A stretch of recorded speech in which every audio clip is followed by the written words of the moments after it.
Then I let me in the door. Then I gave your boy a chance, now the youngin' finna blow. It's a shame finna put the game in the figure four. Youngin' fresh from out that bottom. Yo, welcome back to my channel. Before we get into it, make sure you like, subscribe, comment, man. You ain't got to like, you got to comment, but I do appreciate it if you hit the sub button if you're new. Now, in this video, I'm going to be talking about Attack on Titan, but in particular, I'm going to be talking about Attack on Titan Manga Chapter 138 and explaining how Eren is still alive. Now, before I explain how Eren is alive, I just want to say that I'm 100% sure that Eren is still on Paradis Island using the power of the Worm and Titan, and it's underground inside his crystal, right?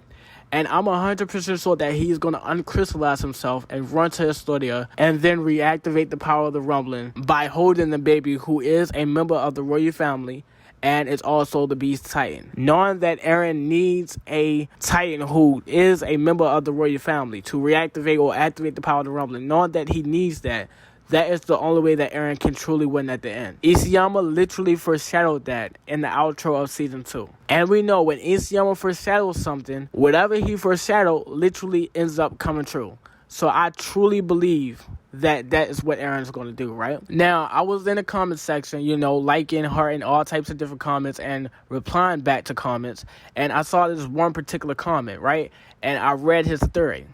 And when I read his theory, I replied back to him and I was like, yo, this sounds just like one of my theories from one of my videos. He was like, yeah, yo, I've been watching your videos ever since chapter 137 and everything that you said in your past videos literally makes sense. And then he was saying that his theory came off of all my theories. And after reading his theory, I said to myself, how the fuck did I forget my own theories, you know?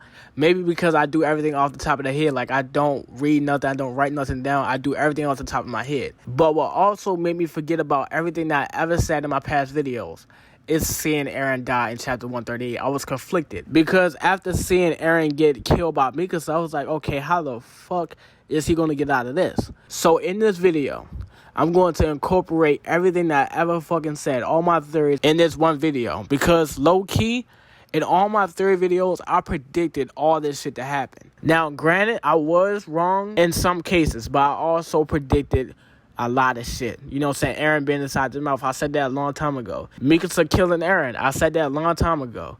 You know, the whole different timeline shit.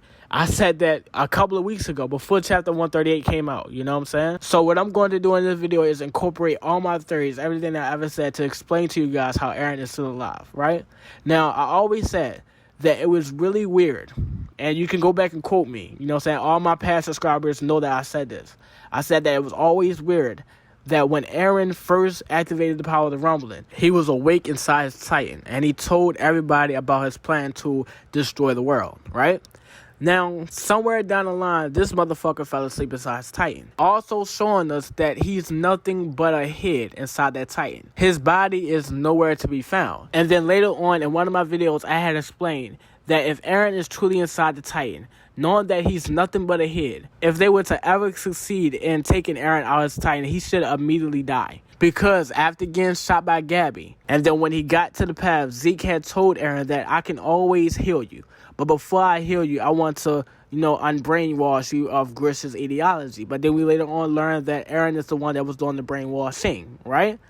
So by Eren winning and Zeke not winning, he never healed Eren. And then in the video, I explained that the only reason why Eren is alive is because of that parasite manifesting and connecting his head to his body and creating an undying body for both Eren and that parasite to live. So after Eren falls asleep inside his Titan, which is something that we've seen before in the first season, after falling asleep inside his Titan, his kid self came out of nowhere.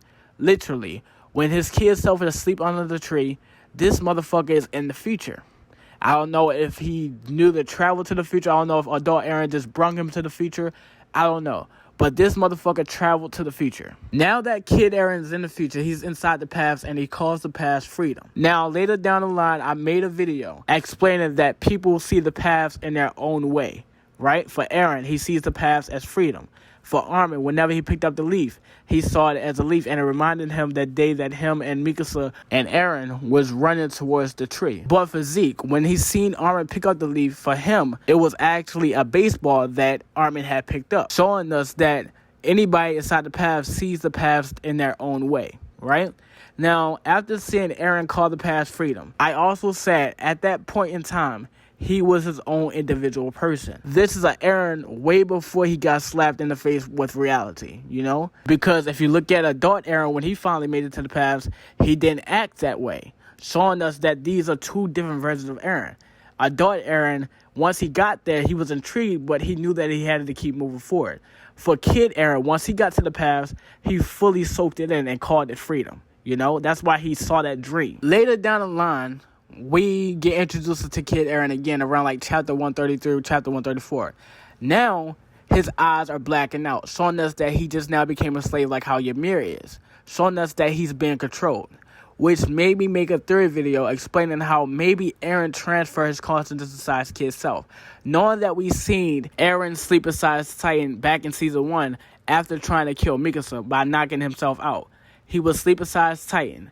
And when he woke up, he was inside his kid self. And he was inside this dream where he still had his family. Grisha was still alive. Carla was still alive. And Mikasa was still there. After seeing chapter 138, confirms my different timeline theory, right? Because we know whenever Mikasa and Eren specifically, whenever they fall asleep and then wake up someplace new, they're actually in a different timeline. And in this timeline, that Kid Eren, which is essentially teenage Eren at that point in time, whenever he woke up, he was in a timeline where the walls was never destroyed, which is why Carla was still there, which is why Grisha was still there. And basically, Eren still had his family intact, you know? Until Armin basically, you know what I'm saying, stabbed him and then brought him back to his own reality. So I made a video explaining, what if this motherfucker did the same thing? Knowing that Eren is now asleep inside his Titan as a head, and that his kid self is now in the future. And at one point, he had his freedom. He was his own individual person. But then, when it cuts to chapter 134, we see Eren with blackened out eyes, right? Showing us that he's now become a slave to something, that he's being controlled. What if Eren, adult Eren, did the same thing that he did in the first season? Adult Eren literally transferred his consciousness inside Kid Eren's body. Right? The same thing that he does in the first season.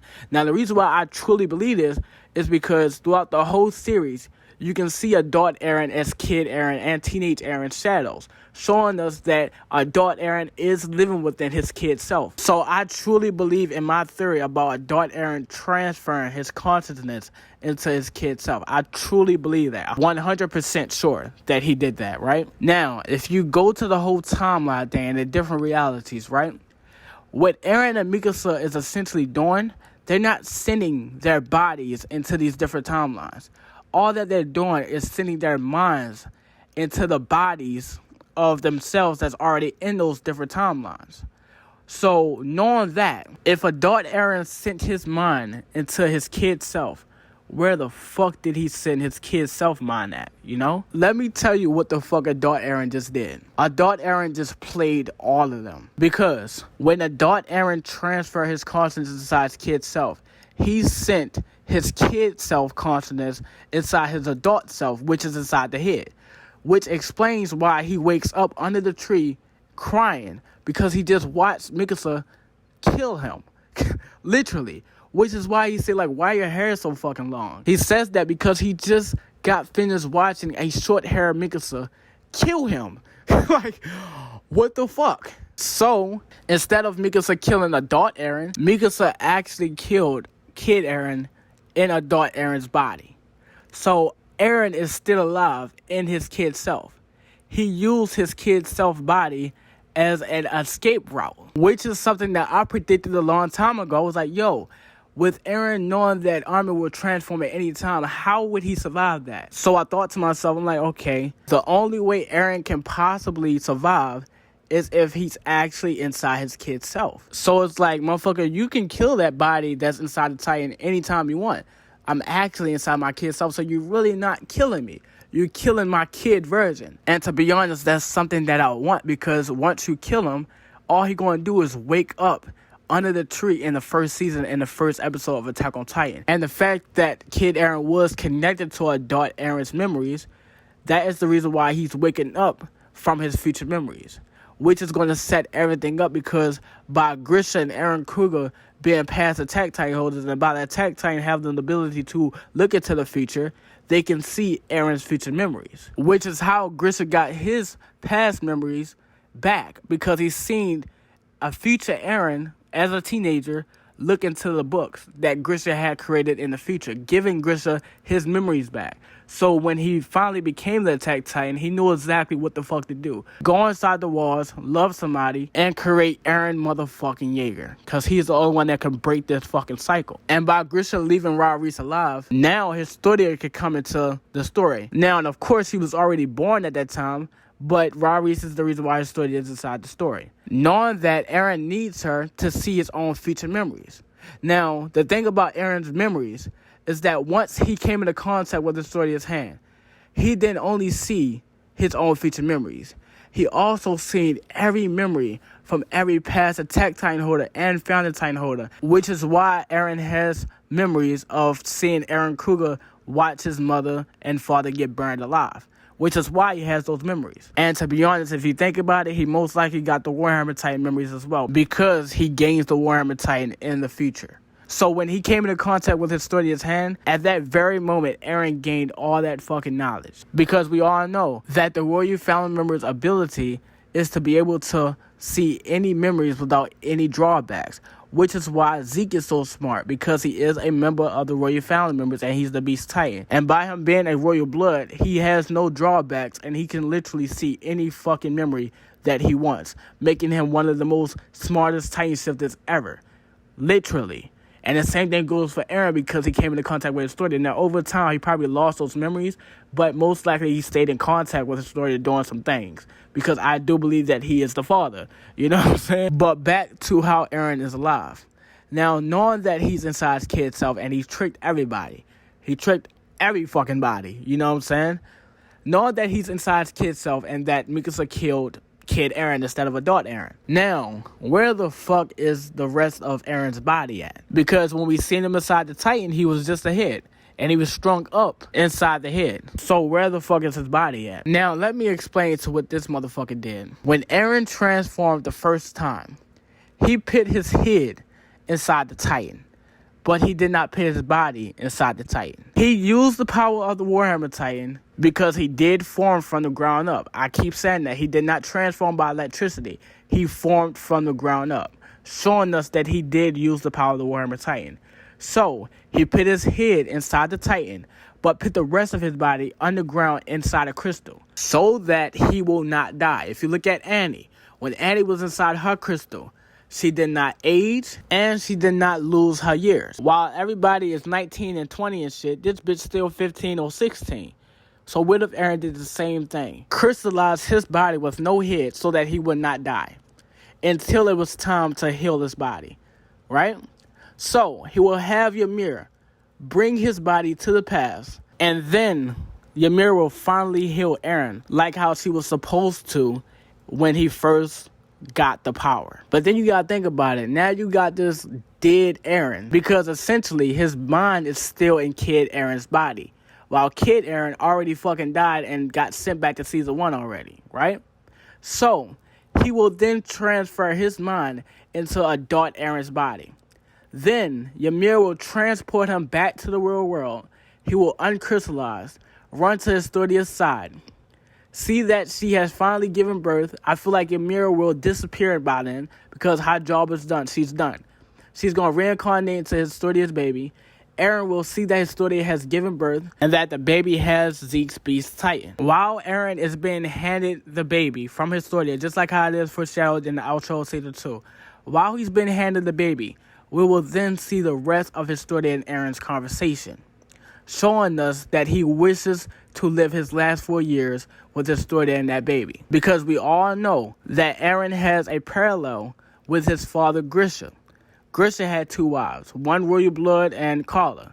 You know what I'm saying? Eren must have 2 wives or 2 girlfriends, Mikasa and Historia.